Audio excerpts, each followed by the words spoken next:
Hi everybody, welcome back to my channel. Today we're going to do a DIY easy, I say easy in quotes, egg topiary. And we're going to use all different eggs. This large egg was full of eggs. I got it at the 99-cent only store for $1.99 full of eggs. I'm going to use the Dollar Tree's 2-part eggs as well as the 99-cent only's 2-part eggs. You get 2 of them in there. I'm going to use some Rust-Oleum in the purple that I have. It's lilac, as well as the aqua that I have. I actually have these spray paints on hand. But of course you can use whatever you want to paint them if you want. And this is the Krylon chalky finish, and again this is just spray paint that I had on hand. And then we're going to use a container. I'm actually going to use a silver bucket that I got at the 99-cent only store, but there's a Dollar Tree bucket for you if you want. And we're going to use a bag of cat litter from the Dollar Tree to weigh it down, as well as some Spanish moss. I'm also going to use a piece of discarded foam to elevate it. I didn't have a picture of it. And then of course our hot glue device. So I want to tell you guys in full disclosure, I'm going to show you here how we're going to crazy glue these containers closed, but they came apart. I'm also going to tell you in full disclosure that this project was really hard for me. But I left out the really hard parts, because what I really envisioned was a topsy-turvy egg tower, sort of how we had made the pumpkins at autumn time. But it just didn't work out with the materials that I had that were inexpensive. I could have used a dowel that I got for 97 cents at Walmart that I could have cut down and then drilled holes in the eggs and all these things, but I realized afterwards that just gluing them stacked really didn't look so terrible. It just wasn't the look that I was originally after. Now, another thing that I've told you guys lots of times before is that I teach you techniques and I'd like to inspire you. So I don't expect you to make it exactly like mine, but I wanted to tell you that in afterthought and hindsight, I would have liked to have decorated my eggs. I envisioned polka dots and the sort of wavy lines. I don't know if that's weird wavy lines that are always on eggs, like like the middle of Charlie Brown's shirt. You know what I'm talking about? The chevron pattern. But I envisioned I should have decorated these eggs before I went ahead and stacked it. I actually thought I was going to decorate them after I stacked it, and it just gave me a really hard time. My original design was to make it topsy-turvy, as I said, and then the eggs fell apart. The stem that I had to hold it upright kept bending in the wrong direction. The glue wouldn't hold. It kept tilting over. It was just, Murphy's Law was in effect that day. And if I could go back, I probably would do it on a day when Murphy was asleep. Just saying. But what I've decided to do was to just press on, as you can see. So the large egg had a handle. I just removed the handle. It popped right out of the holes there. And then I glued them. So now we've had a discussion in the past of why there's holes in Easter eggs. Somebody did have a good reason why there would be, because if kids swallowed or put the eggs in their mouth, they wouldn't choke to death. But honestly, you can't really close a cylinder like this. It sort of creates a vacuum, so you need holes in the eggs. And the reason I think that it's that and not the child choking thing, or could be both, is because there's holes in the big giant eggs, and I know a child can't get a big giant egg in his mouth. So now I'm just spray painting them. I've given each one of them just a one coat, like a one good coat. My intention, again, because I was making them topsy-turvy, was to kind of keep in mind where the bottoms were going to be and not concern myself terribly with painting the bottoms neatly. So I kind of laid the egg the way I wanted on the counter to go ahead and spray paint it that way. All right, and then after a few minutes, you'll see that the egg actually, the spray paint dried really well this day. Like, it really gave me a hard time because it was very windy, but then of course that makes the eggs dry really quickly, or the painting dry really quickly. And you guys know, I've told you before, this is my garbage can with a board on it that I had left over from something. And I just used that to spin it around. And when that egg was dry to the touch, I went ahead and I moved it into the sun to finish drying. And then I went ahead to paint the big egg. The reason I made the big egg purple is because I had more purple paint. It's that logic. It's just that kind of logic. But what I really wanted to do while I'm telling you about this is I wanted to spray some clear contact paper, the different colors that I have in my house. And I wanted to do that because I wanted to create stickers. Of course, now that I got the Cricut up and running, it could be all done that way. But what I wanted to do is create stickers by spray painting the contact paper and then cutting them out in the different shapes that I wanted to paint on other things. I have a little bit of pink left from a project. I have some silver and some black, but I don't know that I would do black dots on a... Maybe black and white egg would be cute. Wouldn't that be cute? Black and white eggs? Why didn't I think of that? And now also the main idea for this, which I was never really going to share with you guys, was to put my address on it, because this was going to always be an outside project for me on my porch. So what I wanted to do is I wanted to put like the number and then the street, and then on the very, very top just put welcome. So the first egg was going to say welcome, and then it was going to say my address and then the street. All right, and then we're going to go ahead and paint the blue one. I painted the small one blue. I just knew that whatever I was going to do, I wanted the white one in the middle. All right. And again, the intention was never to leave the white one white. It was definitely to decorate it with polka dots. And then do the other ones with different colors. But once they were all dry, I brought them in, and that's when all hell broke loose. Actually, it wasn't terribly, it wasn't okay. It wasn't the worst thing. It wasn't the worst day. It was just pretty bad. This is the bucket that I'm using from the 99-cent only store. I got it for 99 cents because I got it on 50% off clearance day. So it was just $1 for me. The egg was $1.99. One egg was $1.99. One was $1, and one was 50 cents. So there is $3.50 worth of eggs, $1 for the bucket, $1 for the Spanish moss, and $1 for the cat litter.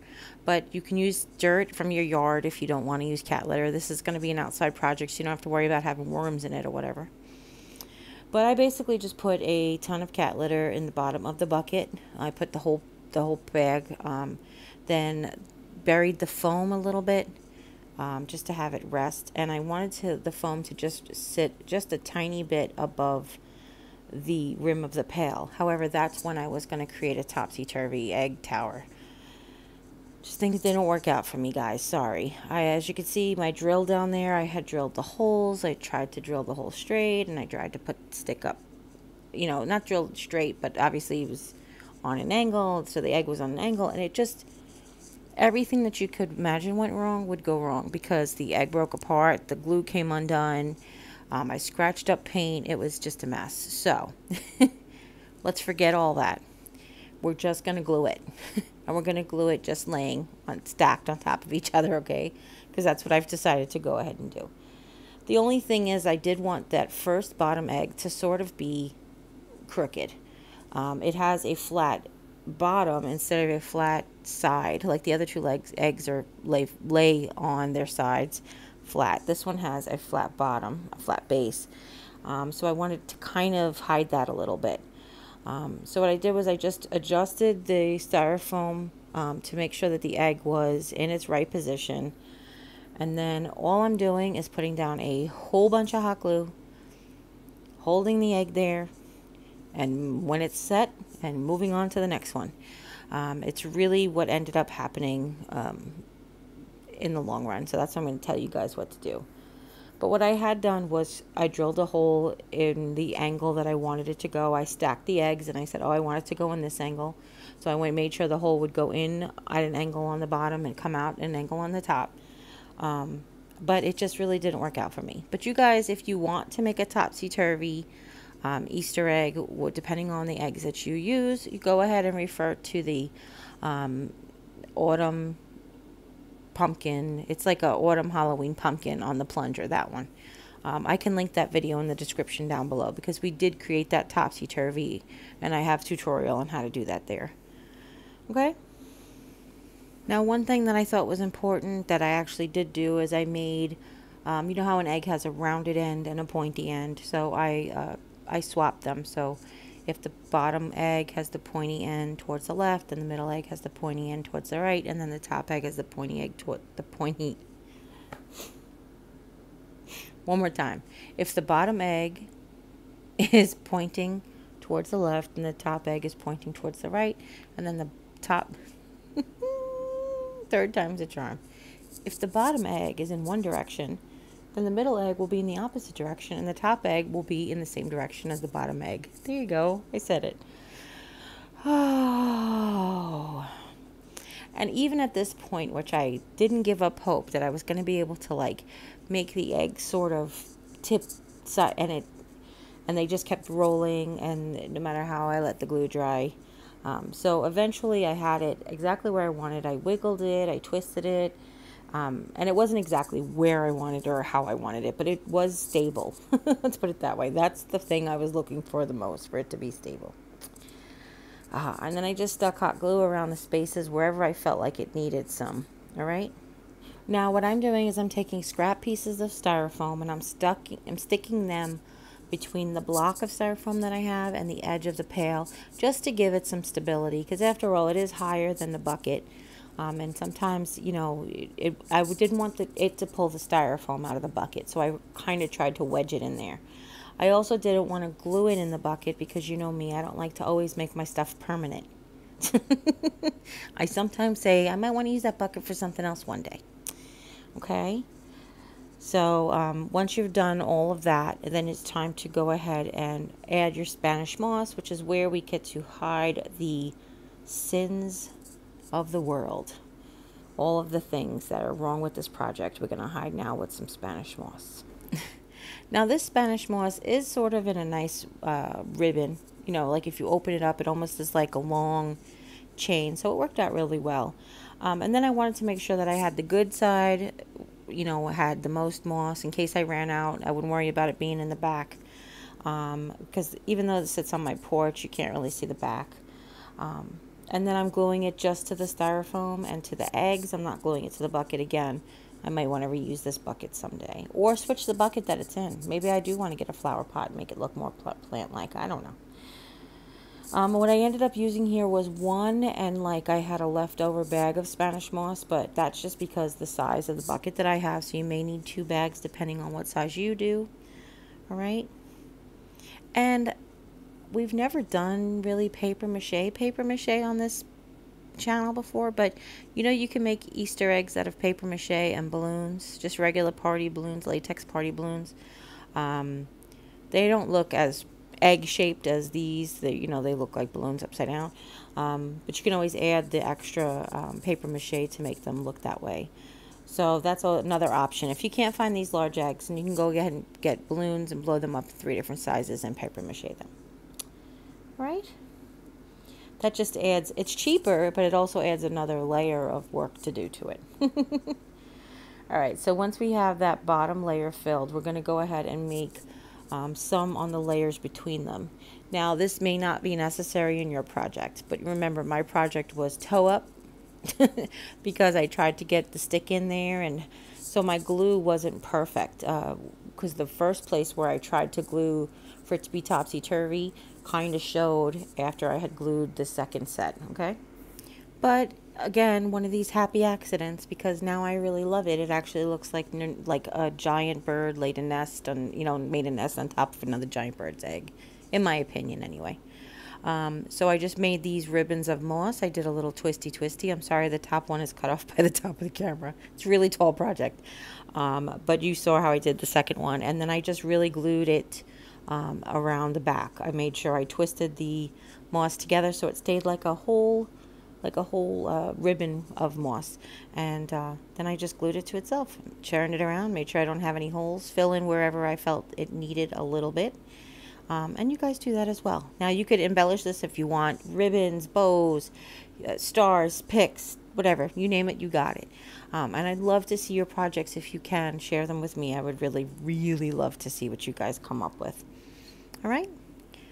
So that's it. I know. It was a lot for a little, but here it is. I hope you really enjoyed this tutorial. If you do, please give it a thumbs up. If you have any questions at all, leave them in the comments down below. Oop, there's a mess right there. And don't forget to share this video with friends and family, anybody you want to learn how to not make the Topiary, the topsy-turvy. And if you haven't yet, click subscribe. And when you do, a little bell will pop up. When you ring that bell, YouTube will let you know whenever I upload a video. And as always, you take care, God bless, and we'll see you next time. Bye!